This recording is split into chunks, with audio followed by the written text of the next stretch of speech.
शांति।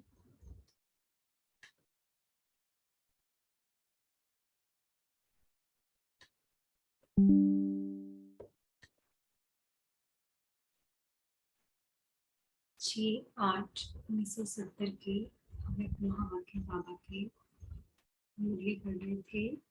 बंधन मुक्त आत्मा की निशानी। हाफ से ज्यादा मुरली हम पढ़ चुके थे। आप में से कोई बताएंगे इसमें बाबा ने किस विशेष अभ्यास पर जोर दिया था? कौन सी ऐसी प्रैक्टिस है जो बाबा ने कहा था जोर शोर से करनी?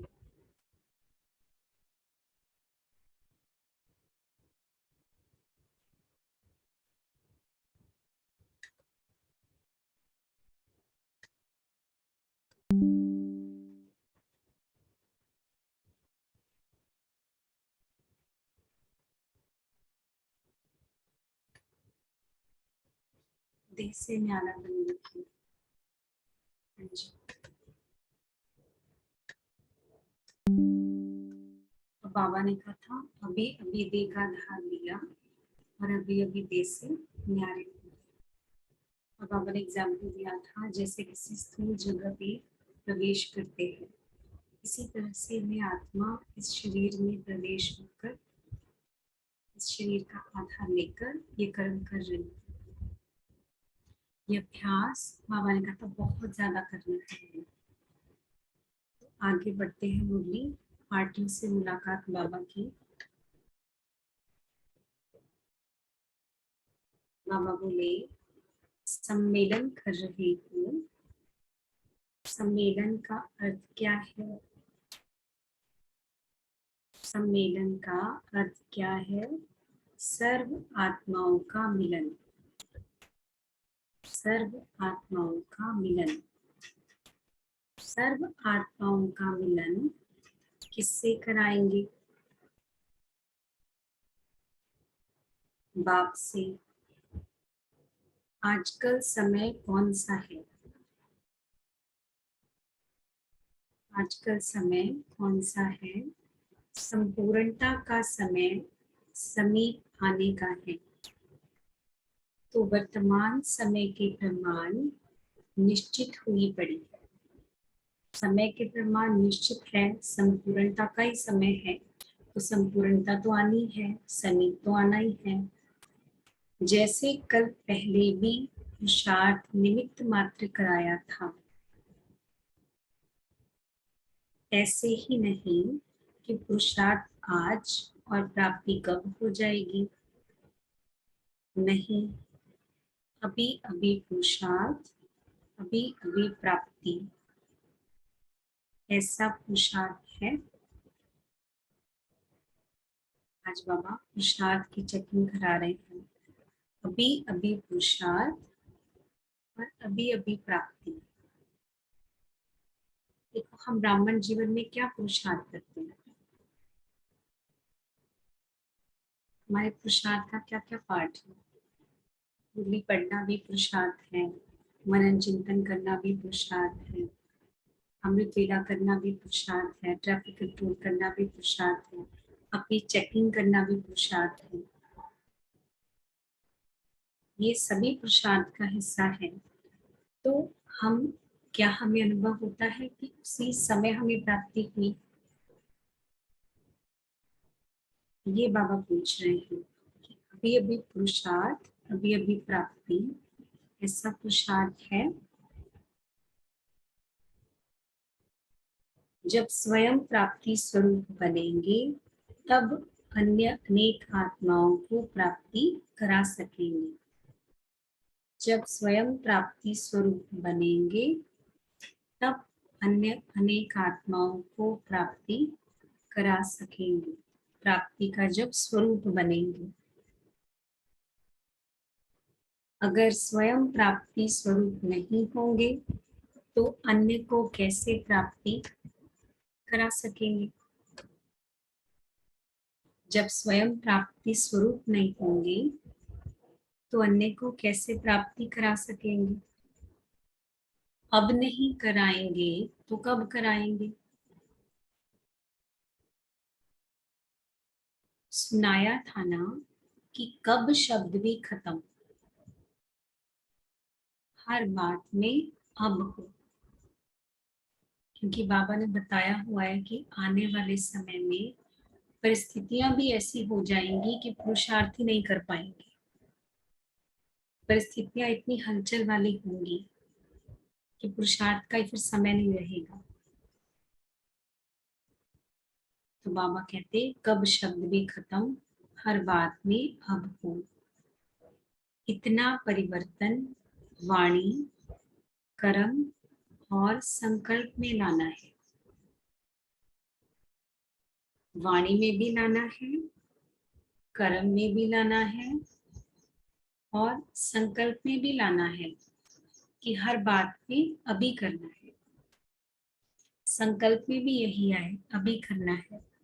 वाणी में भी यही वर्णन हो कि अभी करना है, और वो एक्शंस में भी आए। संकल्प में भी यह न आए कि कब कर लेंगे या कब हो जाएगा, फिर कर लेंगे। नहीं, अब हो ही जाएगा, ऐसा परिवर्तन करना है, तब सर्विस की सफलता है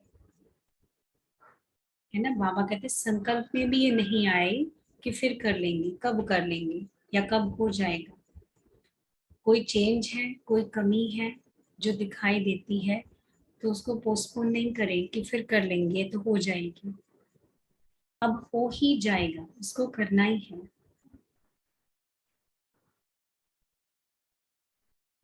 अगर स्वयं में ही कब होगा तो आपकी प्रजा भी कहेगी कि अच्छा तो बहुत लगा, कब कर लेंगे या कब हो जाएगा। अगर स्वयं में ही कब होगा तो आपकी प्रजा भी कहेगी अच्छा तो बहुत लगा, कब कर लेंगे या कब हो जाएगा। कब पर छोड़ने वाले पिछली प्रजा के होते हैं, तो अब नजदीक की प्रजा बनानी है। नजदीक की प्रजा बनाने के लिए नाजुकपना छोड़ना पड़े। क्या कहा बाबा ने?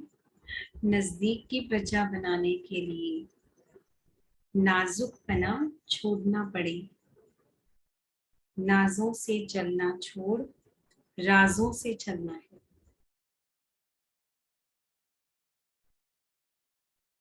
नाजों से चलना छोड़ राजों से चलना है। नाज से चलना था, अलबेलेपन से चलना, दे के भान से चलना, मैं तो इतना ही कर सकती हूँ, मेरी तो सिचुएशंस ऐसी हैं, इतना ही होगा, हमसे तो ये नहीं हो सकता। नाजों से चलना। तो बाबा कहते हैं नाजों से चढ़ना छोड़ राजों से चलना है। राज को समझना, कौन सा समय चल रहा है, कौन आया हुआ है, क्या प्राप्ति है, क्या मिल रहा है। जैसे बाबा कहते हैं ना, सबसे बड़ा निश्चय कि कौन पढ़ा रहा है। तो राज को समझना है, राजों से चलना है। अलबेलापन नाजुकपन होता है, अलबेला भी नाजुकपन होता है। जितना जितना राज युक्त होंगे उतना उतना नाजुकपन छूटता जाएगा। ये बहुत गूढ़े महावाक्य है बाबा का। जितना जितना राज युक्त होंगे, अर्थात जितना जितना ज्ञान की गुह्यता को समझते जाएंगे कि एक एक संकल्प का भी क्या मिलने वाला है, एक एक संकल्प का हिसाब किताब बन रहा है, एक एक श्रीमत की उल्लंघन का हिसाब किताब बन रहा है। बहुत गूढ़े हमारे कर्मों की गति है इस समय। वैसे तो हर आत्मा की है, लेकिन संगम युगी ब्राह्मणों की तो बहुत ही गूढ़ गति है। तो एक एक श्रीमत का उल्लंघन भी हमें भोगना पड़ता है। संकल्पों की भी सजा मिलती है। बाबा ने अव्यक्त मुरली में कहा था कि आगे चल के ऐसा समय आएगा, आगे चल के ऐसा समय आएगा कि संकल्पों की भी सजा अनुभव करेंगे, और वो आ चुका है और हम सबको इसका अनुभव है। हम कुछ समय भी अलबेलेपन के संकल्प करेंगे, इधर उधर के व्यर्थ संकल्प करेंगे, किसी की निंदा चुगली में शामिल हो जाएंगे, तो उसी दिन उसी समय हमारी स्थिति पे उसका असर आ जाएगा, बाबा से कनेक्शन में असर आ जाएगा। तो बाबा ने कहा जितना जितना राज युक्त होंगे उतना नाजुकपन छूटता जाएगा। जितना गहराई से समझ आता जाता है क्या मिल रहा है, कितना गूढ़ ज्ञान है, पूरे कल्प की कमाई है, नाजुकपना छूटता जाएगा। रूहानियत का एक ही रूप सदैव रहता है, रूहानियत का एक ही रूप सदैव रहता है। रूप बदलने के बजाय ये शरीर का भान छोड़ना है, इस प्रैक्टिस में रहना है।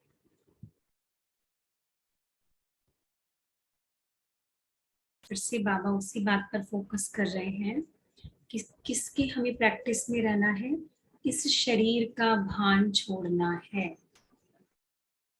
चाहे हम कोई भी अभ्यास कर रहे हैं, चाहे अव्यक्त स्थिति का अभ्यास है, चाहे बिंदु स्थिति का अभ्यास है, चाहे कोई ड्रिल कर रहे हैं, चाहे स्वदर्शन चक्र फिरा रहे हैं, चाहे 500 रूप का अभ्यास है, लेकिन ऑल इन ऑल हम ये सब क्यों कर रहे हैं? इस बात को पक्का निश्चय करने के लिए कि मैं आत्मा हूँ, देही अभिमानी बनने के लिए, देह के भान को छोड़ने के लिए। यही हमारा अंतिम लक्ष्य है। तो बाबा ने कहा देह का भान छोड़ना है, इस प्रैक्टिस में रहना है। शरीर छोड़ने का अभ्यास होगा तो रूप बदलना छूट जाएगा। नहीं तो कभी रूहानियत का रूप होता है और कभी साधारण रूप हो जाता है ना। कभी साधारणता में आ जाते हैं, भूल ही जाते हैं हम कौन थे। क्योंकि एक है स्मृति और एक है कॉन्शियसनेस, ये दो अलग चीजें हैं। हम अपने आप को स्मृति दिलाएंगे तो फिर से कॉन्शियसनेस में आ जाएंगे, लेकिन कॉन्शियसनेस निरंतर होती है।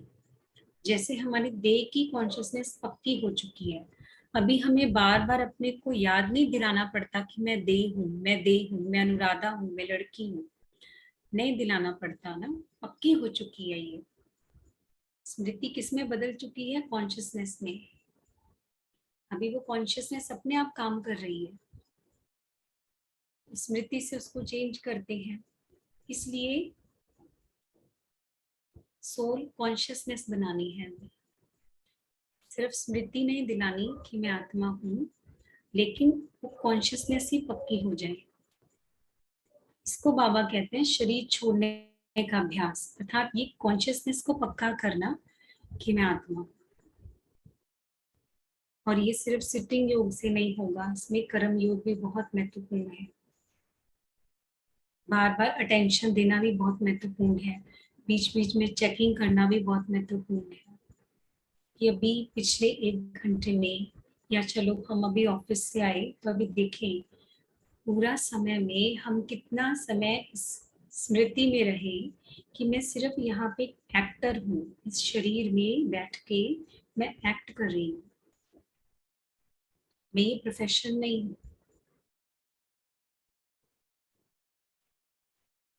ये जो आत्मा है मेरे कनेक्शन में है, न ये मेरे एम्प्लॉयज हैं, न ये मेरे बॉस हैं, ये भी एक्टर्स हैं। तो ये कॉन्शियसनेस कितनी रही? क्या हम रोल कॉन्शियस हो गए वहां पे? है ना, कितना ये हमें भान रहा कि मैं आत्मा इस शरीर के द्वारा कर्म कर रही हूँ, ना मैं मेल हूँ ना मैं फीमेल हूँ। तो इसलिए बाबा ने पूछा कि रूहानियत का एक ही रूप सदैव रहता है? रूप बदल जाता है ना। तो बाबा कहते हैं रूप बदलने की बजाय शरीर का भान छोड़ना है, इस प्रैक्टिस में रहना है। शरीर छोड़ने का अभ्यास होगा तो रूप बदलना छूट जाएगा।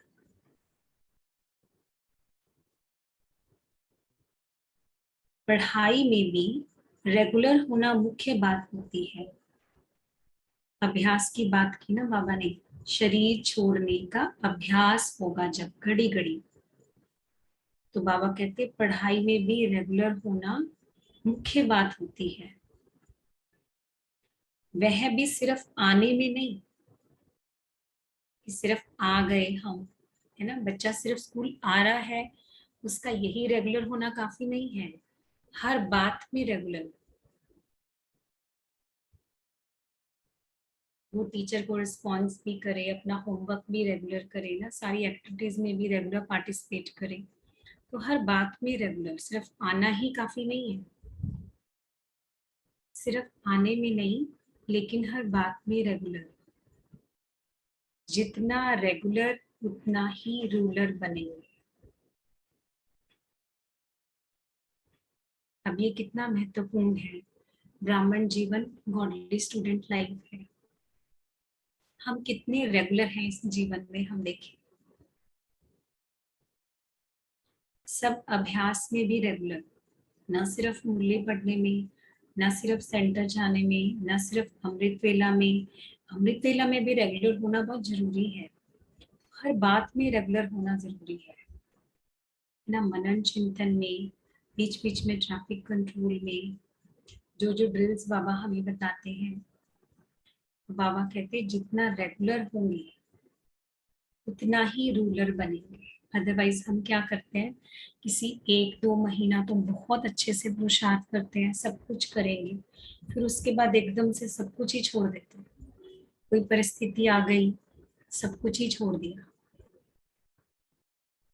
कोई बड़ी बात आ गई, लौकिक परिस्थिति आ गई, कोई जीवन में कोई शारीरिक कर्म भोग आ गया, सब कुछ ही छोड़ दिया। और बस उसकी तरफ ही सारा ध्यान चला गया कि ये ठीक हो जाए फिर करेंगे। तो बाबा ने कहा जितना रेगुलर उतना रूलर बनेंगे। दो बातें मुख्य आ गई कि एक तो बाबा ने कहा क्योंकि हम सबका प्रश्न होता है अलबेलापन कैसे जाए।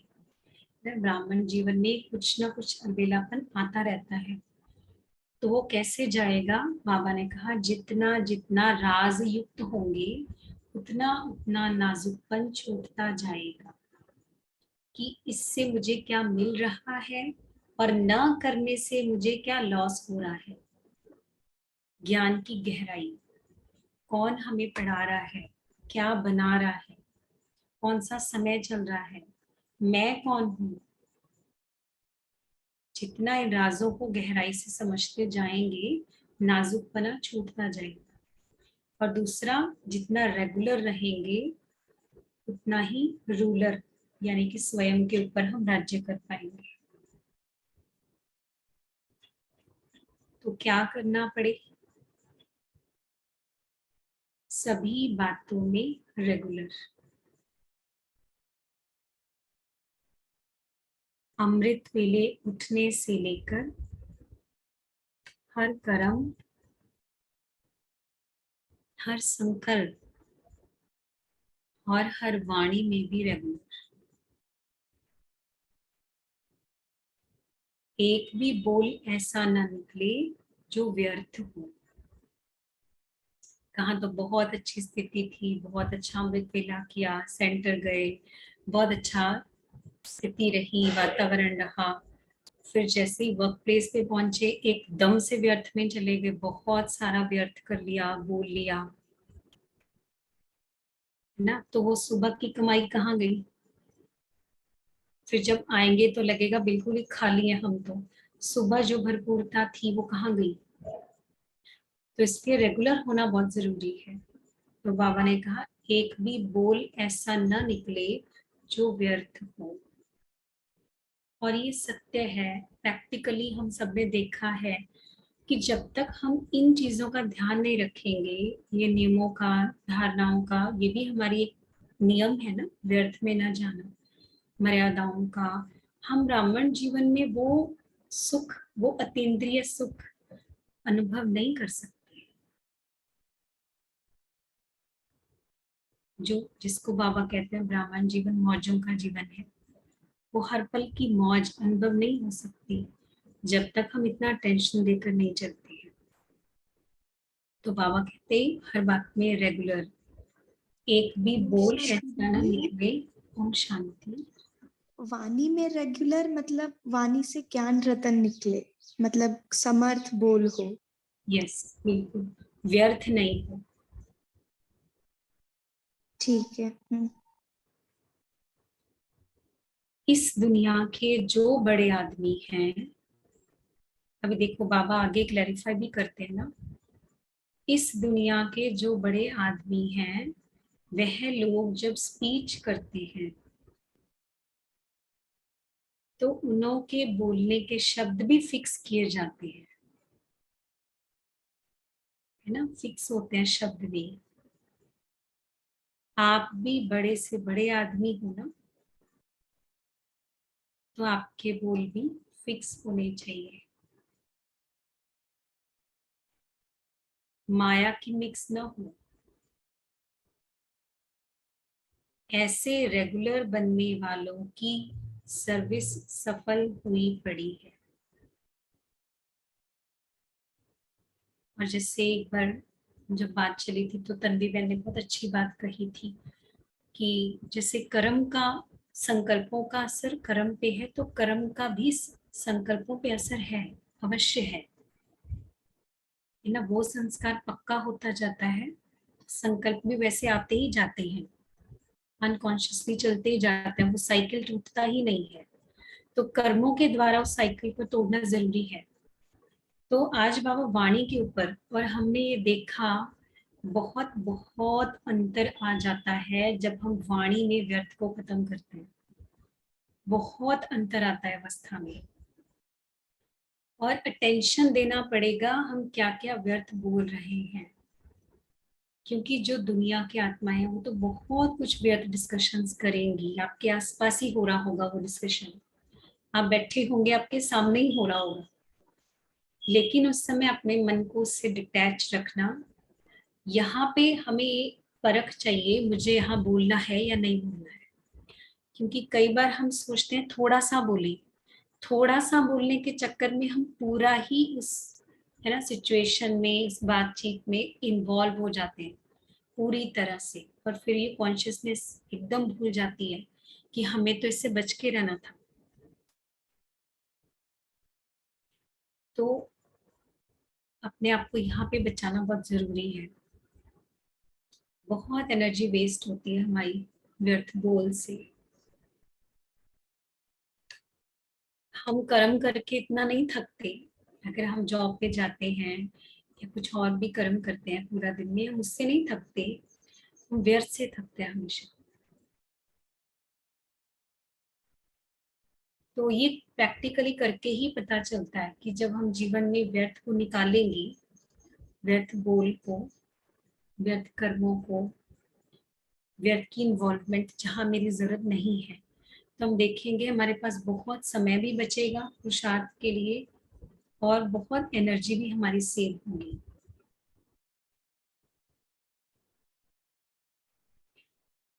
ऐसे रेगुलर बनने वालों की सर्विस सफल हुई पड़ी है। कितना सुंदर आज बाबा ने एक न्यू हमें कहेंगे टॉपिक मिला ना, रेगुलरिटी इन ब्राह्मण जीवन। और सच में रेगुलर होना बहुत बहुत जरूरी है, क्योंकि हमने भी ये देखा कि जब अमृत वेला रेगुलर हुआ तो ही हमें ये समझ में आया कि अमृत वेला में क्या प्राप्ति होती है आत्मा को। और इसमें हमें अपने साथ कोई ऐसा कंपटीशन में भी नहीं जाना है कि कोई 3 बजे करता है तो हम भी 3 बजे ही करें, या 3:30 से ऑफिशियल टाइमिंग है तो हम 3:30 से ही करें, या सब 2 बजे कर रहे हैं तो हम 2 बजे करें। नहीं, हम कभी नहीं कहेंगे। आप रेगुलर रहें, चाहे आप 4 बजे से करें, चाहे आप 4:15 से करें, अगर आप बिगिनर हैं, चाहे आप 4:30 से ही करें, 15-20 मिनट ही करें, लेकिन रेगुलर रहें। रेगुलर होना बहुत जरूरी है।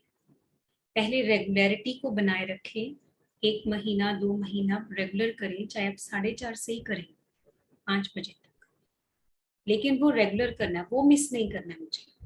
फिर आप आत्मा में वो जब शक्ति भरेगी, रेगुलरिटी से शक्ति आती है, फिर वो आपको अपने आप आत्मा में टेस्ट आएगा कि मुझे जल्दी उठना है, और वो शक्ति भी आएगी, वो उमंग भी आएगा, वो लगन भी बढ़ेगी, है ना, राज युक्त, क्योंकि आत्मा ने अनुभव कर लिया कि क्या मिल रहा है, क्या डिफरेंस है रोज करने से अमृत वेला।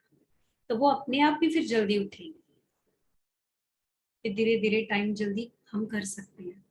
लेकिन हम हर एक को यही कहते हैं कि आप समय का नहीं देखो कि मुझे 3:30 से ही करना है, मुझे 4 से ही करना है, लेकिन अब रेगुलर हो जाओ, बस मुझे रेगुलर होना है। रेगुलर होने से ही आपको वो फर्क महसूस होगा।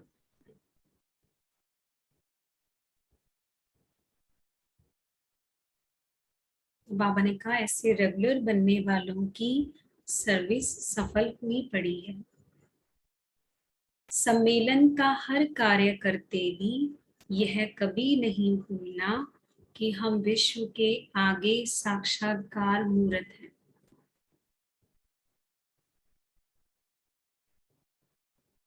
साक्षात्कार मूर्त बनने से आपके द्वारा बाप दादा का साक्षात्कार स्वतः ही होगा। साक्षात्कार मूर्त अर्थात अपने संकल्प से, वाणी से, अपने हर एक्शन से, अपने हर व्यवहार से, है ना, हमारा उठना चलना बोलना खाना पीना बता देता है हमारे अंदर कितना ज्ञान है। हम जिस रीति से एंटर भी करते हैं ना कहीं पे, तो वहां से पता चल जाता है। तो ये हम जब साक्षात्कार मूर्त बनते हैं हर बात में, तो बाबा ने कहा बाप दादा का साक्षात्कार भी स्वतः ही होगा। वह तब कर सकेंगे जब स्वयं को ज्ञान योग का प्रत्यक्ष प्रमाण बनाएंगे। प्रैक्टिकल एग्जाम्पल, ज्ञान से क्या होता है मुझे सुनाना नहीं पड़ेगा, मेरा जीवन बताइए। जब स्पिरिचुअलिटी में आत्मा आती है, जब आध्यात्मिकता से जुड़ती है, क्या आता है जीवन में चेंज, ये मुझे बोलना नहीं पड़े किसी को, लेकिन मेरे जीवन की झलक लोगों को दिखाई दे, इसके अंदर तो ये चेंजेस आए हैं, ये तो कुछ विशेष आत्मा है, तो बाकियों से अलग है। योग का प्रत्यक्ष प्रमाण बनाएंगे, है ना, जो आत्मा योगी होगी अवश्य ही उसके बोल चाल में, उठने बैठने में, खाने पीने में, हर बात से उसका अनुभव होगा कि ये बाकियों से अलग है। वो ऐसे गपशप में, व्यर्थ बोल में, किसी की निंदा चुगली में शामिल हो ही नहीं सकती कभी भी योगी आत्मा। तो प्रत्यक्ष प्रमाण बनाएंगे, योग लग ही नहीं सकता अगर आप इन चीजों में जाएंगे, तो ये तो तय है। मतलब जो आत्मा ये सब कर रही है, तो हमें देख के ही पता चल जाएगा इस आत्मा का बाबा से कितना कनेक्शन है, भले वो कितना घंटे बैठती है, परंतु उसकी स्थिति बता देगी। इसलिए बाबा ने कहा ये तब कर सकेंगे हम जब स्वयं को ज्ञान योग का प्रत्यक्ष प्रमाण बनाएंगे। जितना स्वयं को प्रत्यक्ष प्रमाण बनाएंगे, उतना बाप को प्रत्यक्ष कर सकेंगे। तब लोग हमें खुद ही पूछेंगे कि आप कहाँ जाते हो, आपने ये सब कहाँ से सीखा है, आपके अंदर ये चेंजेस कहाँ से आए। और अगर हमें कोई पूछता है ऐसे, तो हम सही दिशा में जा रहे हैं। हाँ जी तनवीर। ओम शांति। शांति। जैसे कई बार क्या होता है, जैसे हम अपने फ्रेंड्स वगैरह के साथ होते हैं तो ज्ञान में आने से पहले तो हम उनके साथ जैसे मजाक करते हैं और जैसे काफी फालतू बातचीत भी हो जाती है। बट अब जब हम अवॉइड करते हैं तो फिर उन्हें ऐसे लगता है कि ये तो अब जैसे अपने आप को बहुत समझने लगे हैं, ये तो अब हमारे साथ इन्वॉल्व ही नहीं होते हैं।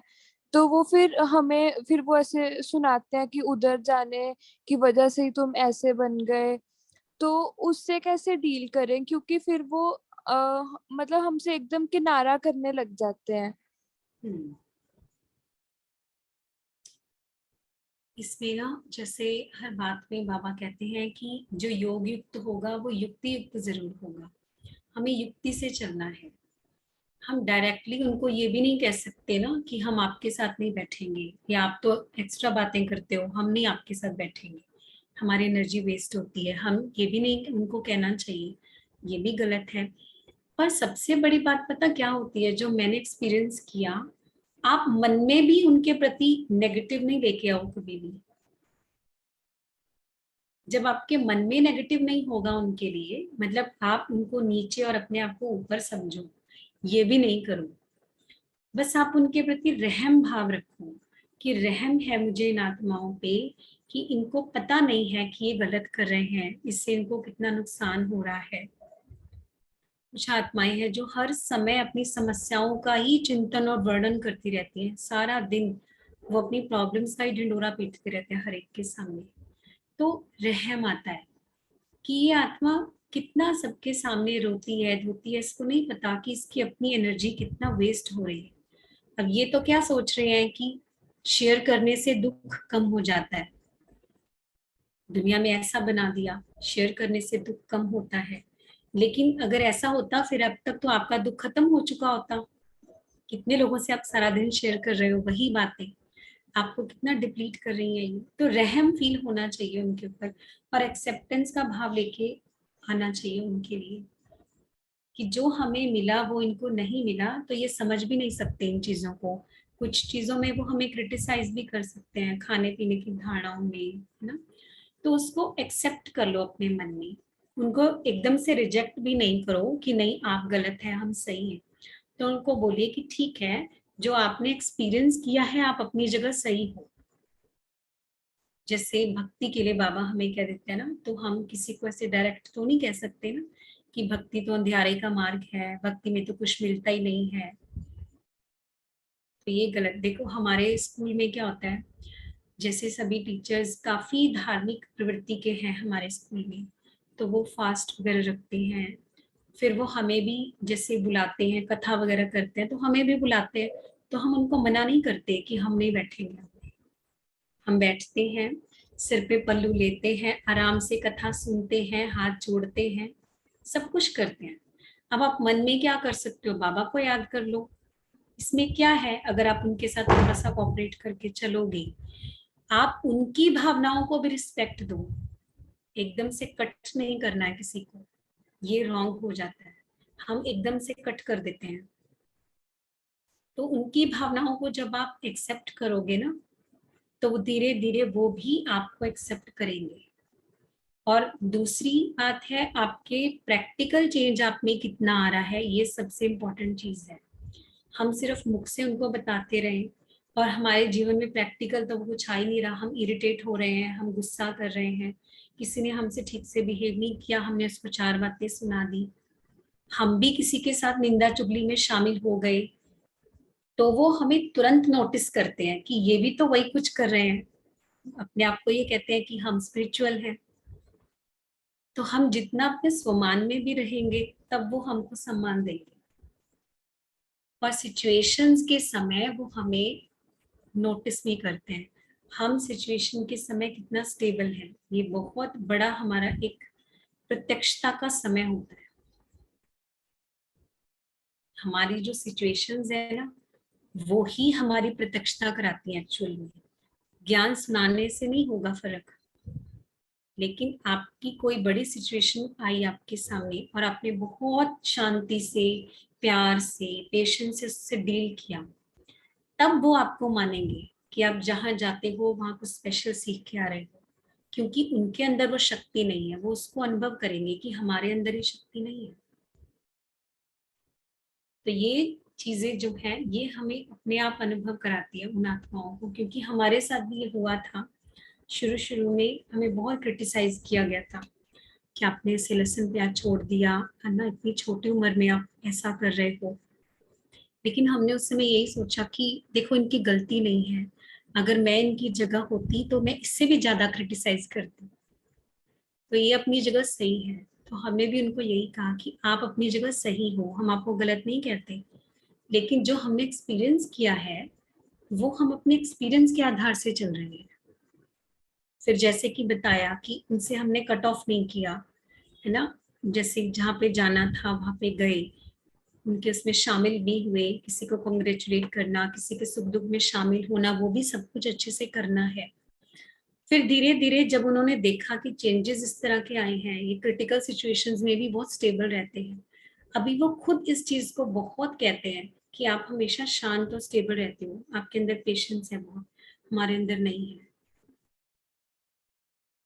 और प्योरिटी की ताकत जो होती है ना, बहुत बड़ी ताकत है। आपके अंदर जितनी प्योरिटी आती जाएगी, अपने आप ही आपको सम्मान मिलेगा दूसरों से। तो जैसे देखो स्टार्टिंग में तो उन्होंने मेरे को बहुत क्रिटिसाइज किया था, है ना। अभी वही आत्माएं हैं, जब कोई दुख आता है, कोई प्रॉब्लम आती है उनकी लाइफ में किसी को, तो वो हमारे ही पास आती है, हमें ही कॉल करती है, हमारे ही पास आती है कि आज हमें थोड़ी देर आपके पास बैठना है, हमें आपसे कुछ शेयर करना है।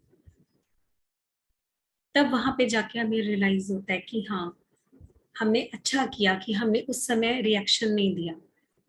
अगर हम रिएक्शन दे देंगे पहले से, तो फिर वो हमें कभी एक्सेप्ट नहीं करेंगे। तो युक्ति से भी चलना होता है, हर बात में हम उनको सामने से कट नहीं करें, उनकी बात को भी एक्सेप्ट कर लो, हाँ जी कर दो। और फिर धीरे धीरे आप तो प्रत्यक्ष हो ही जाओगे, आपको तो कोई रोक ही नहीं सकता। हाँ जी राघव भाई। ओम शांति। शांति। इस बारे में जो चर्चा चल रही थी, तो सेम चीज मेरे साथ हुई। मेरे फ्रेंड का किसी का बर्थडे था, तो फिर तो जाना तो पड़ता ही है, फ्रेंड के बर्थडे में मैं गया। तो वैसी बातें तो वैसे ही व्यर्थ वगैरह चलती हैं। बट जैसा मैंने ये एक्सपीरियंस किया कि जैसे पहले जाने पर बिफोर ज्ञान या कुछ आफ्टर 2-3 मंथ बिफोर भी, जैसा पहले मेरी स्मृति रहती थी, वहां पे जाने पर ज्यादा इंडल्जमेंट हो जाती थी उन बातों में, वो कम हो गई। वो कम हो गई, और कॉन्शियसनेस मेरी थोड़ी थोड़ी पूरी नहीं हालांकि जा रही थी, पर बाबा की तरफ जा रही थी। धीरे धीरे खुद को स्टेबलाइज करने की मैं कोशिश कर पा रहा था उस समय। उससे इफेक्ट कम हुआ था मेरा। और कल रात को भी एक ऐसी सिचुएशन आई कि किसी स्कूल के साथ कोई मतलब वो उसने कुछ छोटी सी बात इसको बढ़ा चढ़ाकर काफी कर दिया आगे। तो आगे जैसे मैं भी आर्ग्यूमेंट में चला जाता था कि मैं सही हूँ, तू गलत है। पर ऐसा नहीं मैंने किया। फिर मेरे को बाबा की बात याद आई कि आपने किसी को काटना नहीं है, आप उनकी हाँ में हाँ मिलाओ। फिर मैंने वही किया कि हाँ आप सही बोल रहे हैं, तेरा पर्सपेक्टिव ठीक है, मेरी भी ये गलती है, मैंने ऐसा बोला उसको। एंड उसके बाद उसका शांत हो गया वो, उसने कुछ आगे ज्यादा आर्ग्यू नहीं किया, बात भी खत्म हो गई उसकी। हाँ बिल्कुल, बहुत सुंदर। देखो बाबा भी यही कहते हैं ना हमें, मुरली में भी कुछ दिन पहले आया था कि सत्यता की निशानी है सभ्यता। आप सत्यता को जिद के साथ सिद्ध नहीं कर सकते, तो जितना हम नम्र होके चलेंगे, पोलाइट होके चलेंगे, उनको सिर्फ बाहर से एक्सेप्ट नहीं करना है, अंदर से भी एक्सेप्ट करना है कि इनकी कोई गलती नहीं है। हम उनकी जगह होते तो हम भी यही करते, हम भी तो पहले यही कुछ करते थे ना, हम कौन सा अलग थे। तो ये सोचते हुए इनको एक्सेप्ट करके चलेंगे। और दिल की, जैसे बाबा कहते हैं कि दिल की वाइब्रेशन तो जरूर पहुंचती है, हमारे जो दिल के संकल्प सच में दिल में शुभ भावना उनके लिए, वो जरूर पहुंचेगी उनको।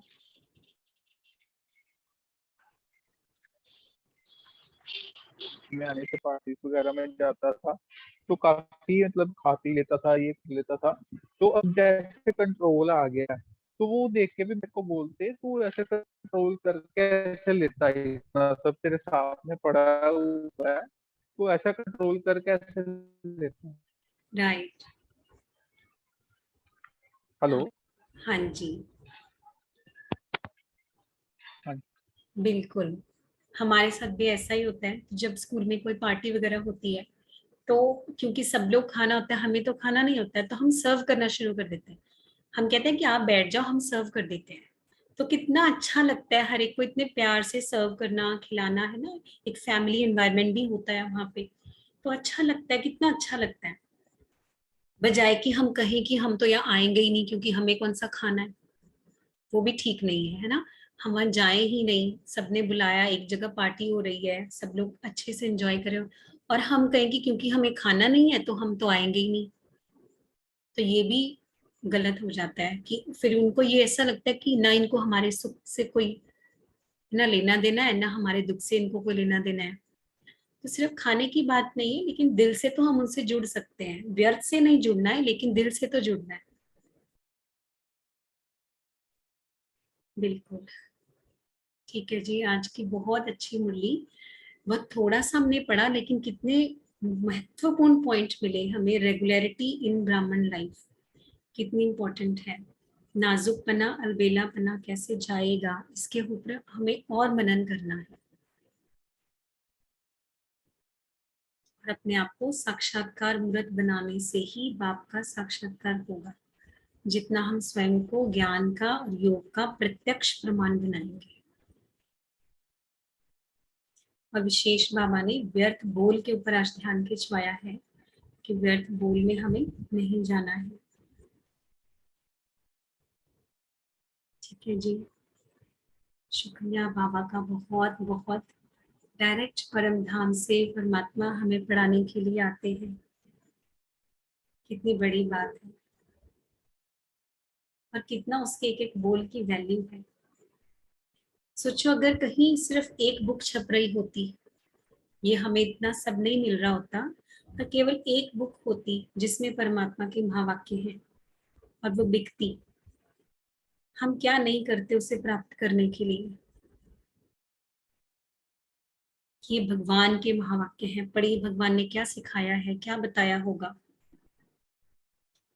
तो मुरली की कितनी वैल्यू हमें होनी चाहिए। मुरली को धारण करने के लिए कितना मनन हमें करना चाहिए। जो बाबा ने कहा, स्वयं नॉलेजफुल, ज्ञान का सागर आके हमें जो बता रहा है, जिसके एक एक शब्द को धारण करने से ही हमारा जीवन बदल सकता है। जीवन मुक्ति एक सेकंड में होती है। बाबा के एक शब्द को भी धारण कर ले अगर, तो कितना ना उसमें मनन करने की जरूरत है हमें। तो जितना राज युक्त होंगे उतना हम नाजुकपने को छोड़ पाएंगे। अच्छा जी, शुक्रिया आप सभी आत्माओं का भी समय सफल करने के लिए। ओम शांति। ओम शांति।